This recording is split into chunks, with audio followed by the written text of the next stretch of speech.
It's just gone 4 o'clock in the morning here, and there are still tens of thousands of people out on the streets of Hong Kong. 24 hours ago, we saw tear gas and pepper spray being used on the citizens of Hong Kong, mainly students. And it looks very much like that strategy by the Hong Kong police has backfired. A lot of people have come out in response to that. They say they've come out to show solidarity now with the reaction of against the reaction of the police, which is interesting.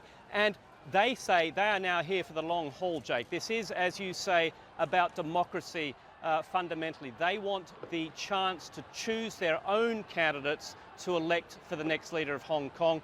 They have now come out onto the streets and they say they are going to stay on the streets of Hong Kong until they get their demands met, Jake.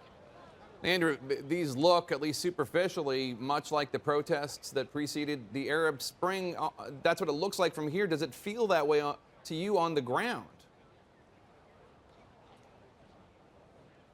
Well, I think superficially is probably the word to use at the moment. Certainly, if you take a big picture view of this, it is all about democracy. It is being led by youth. I think the differences, though, the key differences here is that Hong Kong has a lot of freedoms as it is. There is a freedom of association, there's a freedom of speech. The media is very much alive and noisy here in Hong Kong compared with the oppression that Egyptians were feeling during the Arab Spring and other nations in that region. So yes, there's a broad similarities, but at the moment, if you drill down a bit, they're still quite a long way apart. And the Hong Kongers, they want to do things peacefully all the way through. The question becomes, Jake, if there is another heavy-handed response, what happens then? How do these people, how do these students here deal with what's going on?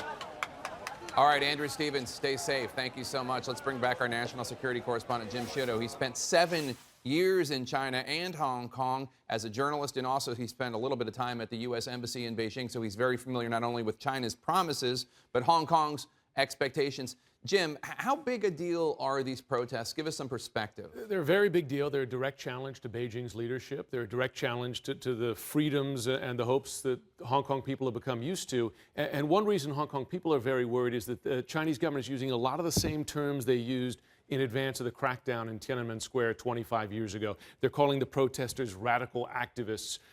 They are blaming hostile foreign forces for organizing this. They've even singled out a 17-year-old student leader saying that he has ties to the American government and the black hand behind the protests. It all sounds very Maoist. And I was there in Hong Kong in 1997 during the handover to Chinese rule, and I know that the Hong Kong people, they truly value the freedoms that they have there, but they're also very worried about what Beijing is capable of.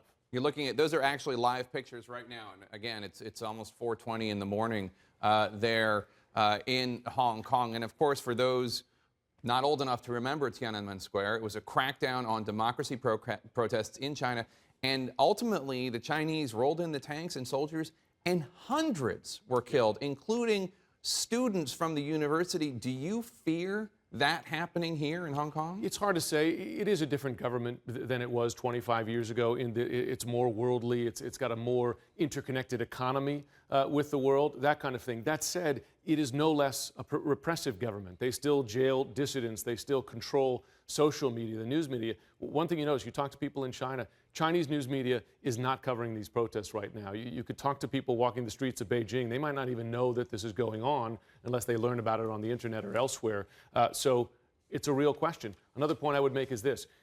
20 some odd years ago, Hong Kong was essential to China's economy. It was basically China's connection to the world. Today, China is much more connected. Beijing, Shanghai, there are loads of businesses there. Yeah, they don't need Hong Kong for that. They don't need Hong Kong as much as they used to. Let me go back to Andrew Stevens just for a second, because we saw some people putting on some sort of gear. I don't know if it was protective gear. Andrew, what's going on in the streets of Hong Kong right now? Yeah, that's right. Just in the last 5 minutes or so, suddenly everybody who was sort of taking quite relaxed here, lying down, catching some sleep, suddenly jumping up and putting on, as you see, these plastic coats. There's a lot of very, very rudimentary protective gear here, cling film, eye masks, and also these plastic bags. What we're hearing, Jake, is that the police may be coming down from the direction the camera is pointing, coming down to clear out the crowd. Now, this is not uncommon. We get this a lot. Suddenly the crowd comes alive, stands around. prepares for perhaps more tear gas, perhaps more pepper spray, nothing happens. And certainly the police in the past 24 hours since the use first of that pepper spray have been very clear in calling for calm, and it has been calm. There's been absolutely no suggestion of any violence in the past 24 hours. All sides are saying keep it peaceful. So what we're seeing here is not unusual. There'll suddenly be a ripple through the crowd. People will be checking out to seeing what's happening up in that direction. I mean, we can't see anything. It's perhaps in another 10 minutes it'll go back to as it was before. But it really is. It gives you an idea of just how sensitive people are here, and just how big a issue, how big a problem this is becoming for the Hong Kong government. This is the last thing they want. Beijing and the Hong Kong government are lockstep about this. They both say this is an illegal gathering. But what they don't want is the images that we saw 24 hours ago of pepper spray, of tear gas being used on Hong Kong residents, on students. So they are, at this stage, as we understand it, going an extra mile just to keep the peace. But no compromise way out of this at the moment, because it's very clear that the demonstrators here say they will stay here until they get their demands met, which is A, the resignation of the current leader of Hong Kong, and B, a change in the political system which will allow them to choose their own candidates for the next leader. Beijing says this is an illegal gathering. The chances of Beijing changing its mind politically, bowing to the demands of a street protest, highly, highly unlikely, Jake.